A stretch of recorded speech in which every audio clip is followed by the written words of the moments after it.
1071 पहुंच गई है। कोरोना संक्रमितों की संख्या 24 घंटे में 73 नए मामले सामने आए हैं। हालांकि 120 ठीक भी हो गए हैं। आगरा में 11 नए केस बढ़े हैं और अब आगरा में जो आंकड़ा है वो 678 हो गया है। सिर्फ 10 जिलों में ही 2300 कोरोना संक्रमित हैं। अब तक 1250 मरीज ठीक हो गए हैं। 62 मरीजों की मौत भी हो गई है। तो ये बड़ी खबर आपको दे दें, 10 बजे तक का अपडेट आपको बता रहे हैं। और अपडेट ये है कि उत्तर प्रदेश में 300 का आंकड़ा कोरोना ने पार कर लिया है। कोरोना संक्रमित मरीजों की संख्या 3071 हो गई है।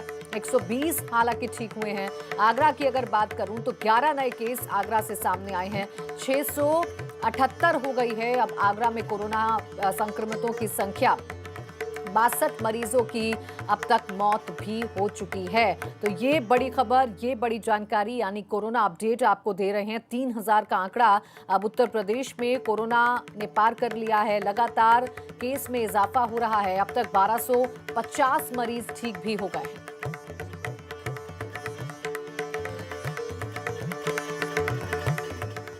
और अब आइए देख लेते हैं इस वक्त की 10 बड़ी खबरें। औरंगाबाद में मालगाड़ी ने 19 मजदूरों को कुचला, 16 की मौत। घर वापसी के लिए सभी पटरी पर सो रहे थे।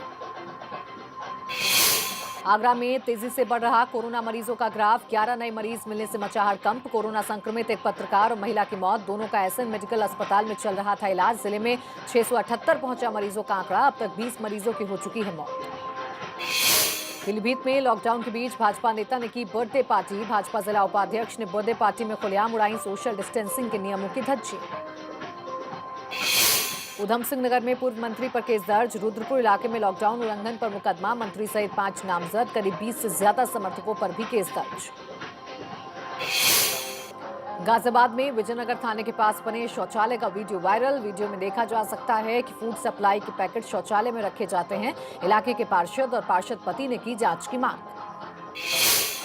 मुरादाबाद में क्वारंटीन खत्म कर लौटे 48 पुलिसकर्मियों का स्वागत। थाने पर मौजूद पुलिसकर्मियों और स्वास्थ्य विभाग की टीम ने तालियां बजाकर किया स्वागत।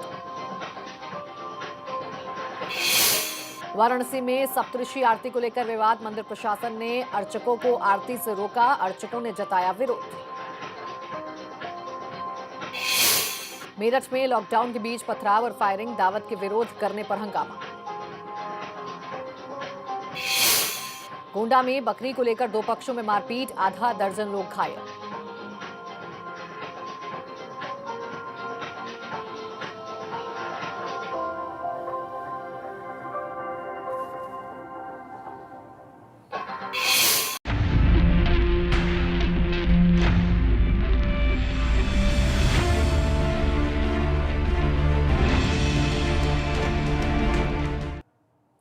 और अब रुख करेंगे बड़ी खबर का। बस्ती से बड़ी खबर है जहां कोटेदारों ने मोर्चा खोल दिया है। डीएसओ दफ्तर पर नारेबाजी की है। ई पास मशीन लेकर कोटेदार पहुंचे हैं। नगर बाजार के एसआई के खिलाफ कार्रवाई की मांग की है। एक कोटेदार को दारोगा ने पीटा था और उसके बाद अब ये हंगामा बरपा है। कोटेदार लामबंद हो गए हैं और विरोध जताने के लिए डीएसओ ऑफिस पहुंच गए हैं। दरअसल एक दारोगा ने कोटेदार को पीटा था जिसके बाद ये हंगामा हो रहा है। डीएसओ दफ्तर पर नारेबाजी हो रही है। तस्वीरें भी देखिए, आपको दिखा रहे हैं। बस्ती से खबर सामने आई। दरअसल एक कोटेदार को एक दारोगा ने पीटा था जिसके बाद तमाम कोटेदार लामबंद हो गए। डीएसओ दफ्तर पहुंचे और वहां पर जमकर नारेबाजी की गई है कोटेदारों द्वारा।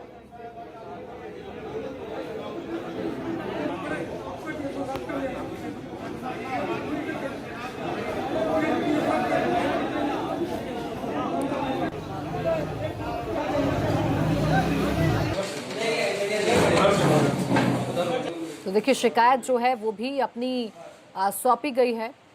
डीएसओ दफ्तर की ये तस्वीर है जहां पर सभी कोटेदार एकजुट हुए और जमकर नारेबाजी हुई।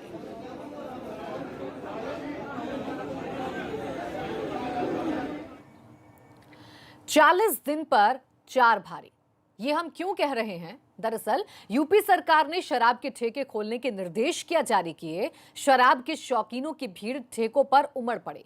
जिस सोशल डिस्टेंसिंग को कोरोना वायरस को हराने की अहम कड़ी माना जा रहा था, वो सोशल डिस्टेंसिंग शराब के ठेके खुलते ही ध्वस्त हो गई। लोग शराब खरीदने के लिए ऐसे ठेकों पर उमड़ पड़े जैसे शराब ना मिलेगी दोबारा।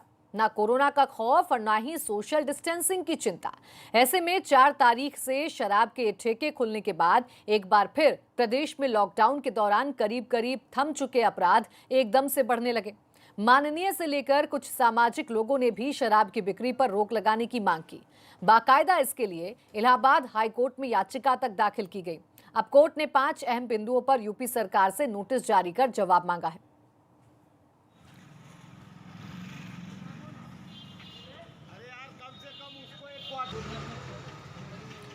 और इसी पर चर्चा करने के लिए हमारे साथ कुछ खास मेहमान हैं। कानपुर से वर्षा मिश्रा हैं, सामाजिक कार्यकर्ता। प्रयागराज से सुनील चौधरी हैं, जिन्होंने याचिका दायर की है। वाराणसी से अनिल श्रीवास्तव हैं, कांग्रेस नेता।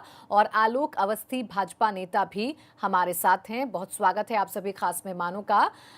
सबसे पहले हम रुख प्रयागराज का कर लेते हैं, जहां से हमारे साथ याचिकाकर्ता खुद सुनील चौधरी जुड़े हुए हैं। सुनील जी, सबसे पहले मेरा सवाल आपसे यही है कि आपने क्या बातें मेंशन की हैं, क्या कुछ आप कहना चाह रहे हैं, क्या आपत्ति है और किस तरीके की चिंता आपने याचिका में जताई है? अर्थव्यवस्था को पटरी पर लाने के लिए प्रदेश सरकार, उत्तर प्रदेश की सरकार शराबियों का सहारा लेकर के जिस प्रकार से इन्होंने शराब के ठेकों को खोल दिया है और ये जनता को गुमराह कर रहे हैं।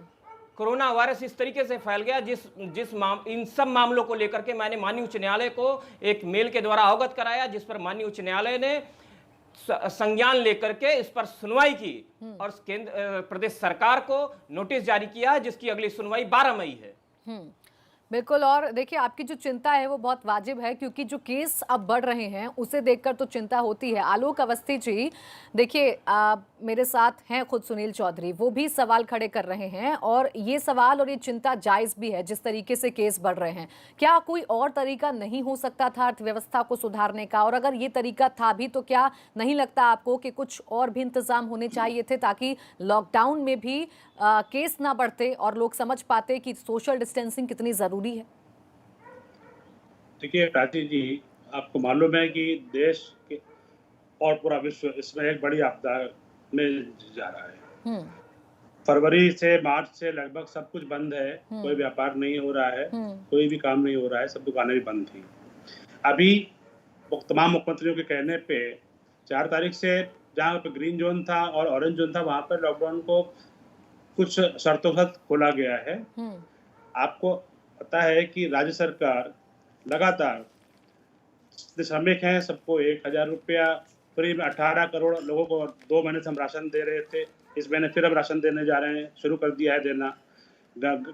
अनाज की खरीद हो रही है, तो कहीं पे पैसे का इंतजाम करना होगा। आपको पता है कि मार्च में जीएसटी का कलेक्शन नहीं हुआ, वो जून में जाके कलेक्शन होगा। राज्य के पास सिर्फ 4 ही, राज्य के पास 4। योगी सरकार, केंद्र सरकार खोखली हो चुकी है। शांत बैठिए, सुनिए पहले। 4-6 महीने अगर शराब बिक्री नहीं होगी तो इससे कितनी बड़ी हानि हो जाएगी। जगहों से पैसा आता है, एक खनन से आता है, एक एक्साइज से आता है, एक मंडी समिति से आता है और जीएसटी से आता है। व्यापार बंद है, जीएसटी नहीं आ रहा। ठेके पे काम बंद है तो खनन से पैसा नहीं आ रहा। दुकानें बंद है सारी एक्साइज की थी तो एक्साइज का पैसा नहीं आ रहा।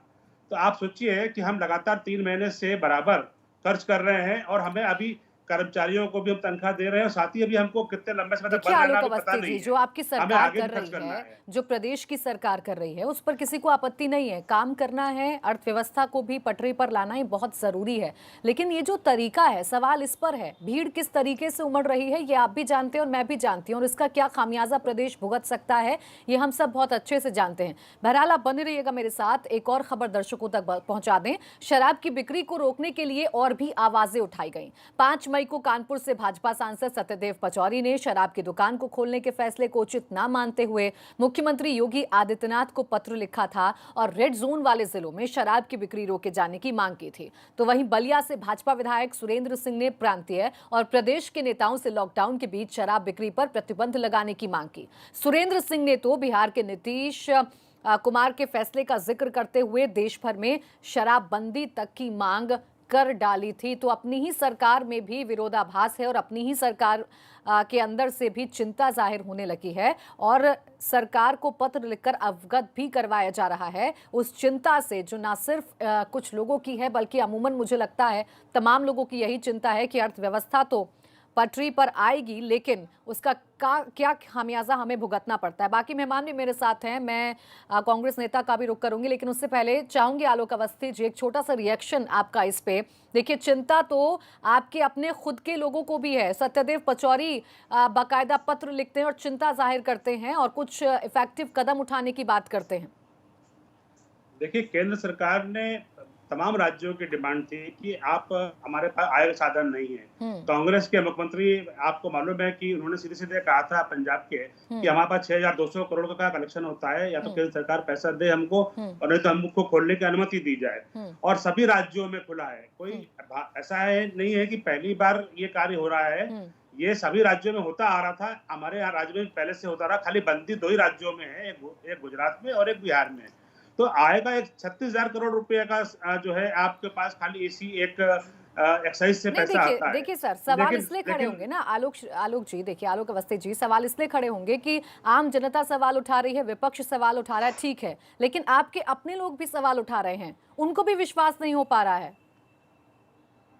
देखिए, अब ऐसे तो हमारे पास बहुत बड़ी संख्या है कार्यकर्ताओं की, लोग कह सकते हैं अपनी बात, कोई बुरी बात नहीं है, लेकिन सीधी सी बात ये मेरा ये कहना है कि जब आपको अपने राज्य के श्रमिकों को अपने राज्य में भूखों को खाना खिलाना है, 15 लाख लोगों को रोज खाना जाता है, 37 लाख लीटर रोज दूध बढ़ता है। ठीक है आलोक जी, देखिए ये बात तो सब समझ रहे हैं कि आपको इंतजाम करने हैं, खजाना जो है वो सरकार का भरना बहुत जरूरी है। सरकार कैसे चल रही है बिहार में, आपकी सरकार कैसे चल रही है? ठीक है, अपने सवाल है अनिल श्रीवास्तव जी का रुख कर लेते हैं, कांग्रेस नेता हमारे साथ हैं। अनिल जी, आप भी आइए सर चर्चा में, और आप किस तरीके से देख रहे हैं इस पूरे फैसले को, क्योंकि उसके बाद बहुत सारी घटनाएं ना सिर्फ आपराधिक बढ़ गई हैं बल्कि किस तरीके से केस में इजाफा हुआ है कोरोना के, वो भी हम जान रहे हैं। देखिए मैडम, मैं तो ये कह रहा हूं कि प्रधानमंत्री जी के आह्वान पे जनता ने 90%, 98% जनता ने कोऑपरेट किया और 42 दिन तक तपस्या किया है घरों में बैठ के, और उसको एक झटके में जिस तरह से शराब को ठेके को खोला गया, उससे वो सोशल डिस्टेंसिंग की धज्जियाँ उड़ गई, पागल हो के लोग दौड़ रहे हैं शराब लेने के लिए, और उसका खामियाजा अब क्या भुगतना पड़ रहा है। घर में जो घरेलू हिंसा है, जो महिलाओं को जो प्रॉब्लम होती है, उसके वजह से जो घरेलू हिंसाएं बढ़ गई, अपराध बढ़ गए। और आप हम तो बनारस में आपको बता रहे हैं, शराब के चक्कर में एक फल व्यवसायी का हत्या हो गया, और कल एक भट्टा का मजदूर था, उसने शराब इतना पी लिया कि वो धुत होके गिरा था और कुत्तों ने उसको नोच के खा लिया।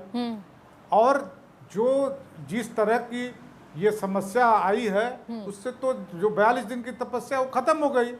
अब जो कोरोना का जो महामारी अब आने वाला है, आप अभी आप बता रहे थे कि 56,000 के ऊपर देश में बढ़ गया। हम टेस्ट कम कर रहे हैं, अगर ज्यादा करेंगे तो और ज्यादा आएगा, लाखों में आ जाएगा। सर, आपने आलोक जी की बातें भी सुनी, एक सरकार होने के नाते, एक मुखिया होने के नाते इस प्रदेश के लोगों को देखते हुए उनकी चिंता भी वाजिब है ना। खजाना तो भरना है सरकार का, श्रमिकों को पैसे भी देने हैं, पेट भी भरना है भूखे लोगों का, उसके लिए कोई उपाय है विपक्ष होने के नाते आपके पास? नहीं मैडम, मैं मेरा एक सुझाव ये है कि अगर शराबबंदी को खोलना, ठीक है, बहुत बड़ी संख्या शराब पीने वालों की है, तो आप उसकी होम डिलीवरी सुनिश्चित करिए ना। उनको सड़क पे क्यों बुला रहे हैं?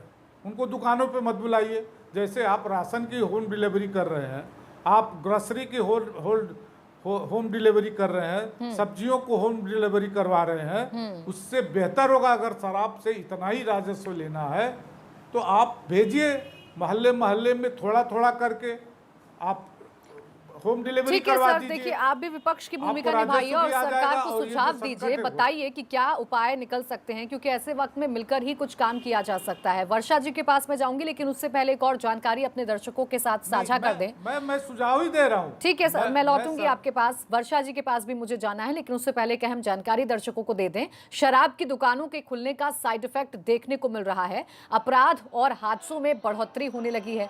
राजधानी लखनऊ में शराब पीने के दौरान विवाद में दोस्त ने दोस्त का कत्ल कर दिया। काशी में शराब पीने के दौरान विवाद में एक मुर्गा व्यवसायी की हत्या कर दी गई। औरैया में शराब पीकर दो लोग ऐसा भिड़े कि लाठी और डंडे चलने लगे।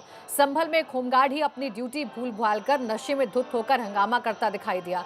हरदोई में शराबी ने क्रिकेट खेल रहे बच्चों पर पथराव कर दिया। तो बस्ती में एक युवक को सिर्फ इसलिए पीटा क्योंकि दबंगों ने उससे शराब लाने को कहा था। तो वहीं मुजफ्फरनगर में शराब का नशा इस कदर लोगों पर चढ़ा कि वो सड़क पर ही सो गए।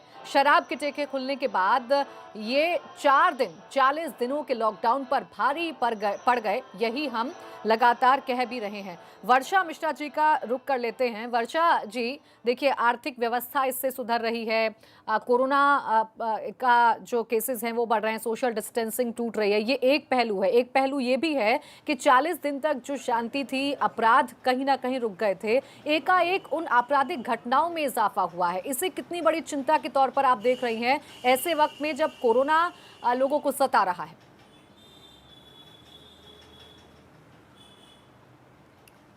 प्राची जी, देखिए इसमें मैं ये कहना चाहूँगी कि पहली चीज़ तो ये है कि हमारा देश के लिए बहुत शर्म की बात है कि अगर राजस्व हमको जुटाना है तो शराब के द्वारा या शराब बिक्री के द्वारा जुटा रहे हैं, वो एक तरह की त्रासदी है। और अगर एक चीज़ अगर आप देखिए कि लॉकडाउन आप कितने दिन तक कंटिन्यू कर सकते हैं, एक ना एक दिन तो लोग सड़क पे आने ही हैं। एक ना एक दिन अगर उनको शराब पी के मारपीट करनी है या दंगा करना है तो वो करेंगे ही। घर में वो घरेलू हिंसा कोई नई बात हमारे देश में नहीं है, और ख़ास करके स्त्रियों को प्रताड़ित करने की अभी परंपरा ये शराबियों या इस तरह के मानसिकता वाले लोगों के द्वारा होती रही है। वो कोई बहुत बड़ी बात नहीं है। लेकिन मेन चीज़ ये है कि सरकार के कई फैसले हम देखते हैं कि जल्दबाजी में उठाए गए होते हैं। जैसे श्रमिकों का पेट भरने की बहुत बड़ी समस्या सरकार के पास है, तो अगर जब कोरोना बिल्कुल प्राइमरी स्टेज पे था तब श्रमिकों को अपने घर तक पहुंचने के लिए ट्रांसपोर्ट अवेलेबल कराया जाता, तो ये लाखों करोड़ों श्रमिक जो सड़कों पे है, जो परदेश में है, जो खाने पीने को तरस रहे हैं, और उसके लिए सरकार और स्वयंसेवी संस्थाएं सब पूरा अपना जोर लगा रही हैं, पूरी उनकी सेवा में लगी हुई हैं। लेकिन उसके बावजूद भी वो लोग बहुत ज़्यादा परेशान हैं। कितने किलोमीटर पैदल हो गए, 500 किलोमीटर पैदल वो लोग अपने घर की तरफ चल रहे हैं। और दूसरी चीज़ ये है कि शराब के द्वारा राजस्व अभी इस समय करना ये सरकार की मजबूरी है, हम ये समझते हैं। लेकिन ये कोरोना एक महामारी ऐसा नहीं है कि हमारे देश में या विश्व में पहली बार कोई ऐसी महामारी आई है, वो आगे भी आ सकती है। उसके लिए सरकार को अपनी पूरी व्यवस्था और पूरे अपना बजट बना के चलना चाहिए। इस समय संकट काल में आप गरीब लोगों की मदद कर रहे हैं, उनके जनधन खाते में रुपये डाल रहे हैं, या राशन इतना ज़्यादा उनको मिल रहा है कि वो लोग राशन लेके दुकानों पे बेच रहे हैं। तो मैं ये कह रही हूँ कि संकट की स्थिति में सभी लोगों को मदद करनी चाहिए, सरकार को और हमारे समाज को भी, गरीब लोगों की। लेकिन जब वर्षा जी, मैं समझ रही हूँ आपकी बात, आपका कहना है कि सामूहिक जिम्मेदारी है, ऐसे मुश्किल वक्त में सबको साथ मिलना है, लेकिन फिर भी कुछ फैसले ऐसे हैं जिन पर सवाल उठ रहे हैं। आप सभी बने रहिएगा मेरे साथ, ठीक है? वर्षा जी, मैं ये कह रही हूँ कि जी वर्षा जी, लौटूंगी आपके पास। ब्रेक का वक्त हो गया एक छोटा सा, बस ब्रेक ले लें, उसके बाद फौरन लौटेंगे और फिर से चर्चा करेंगे कि कैसे 40 दिन पर 4 दिन भारी पड़ गए।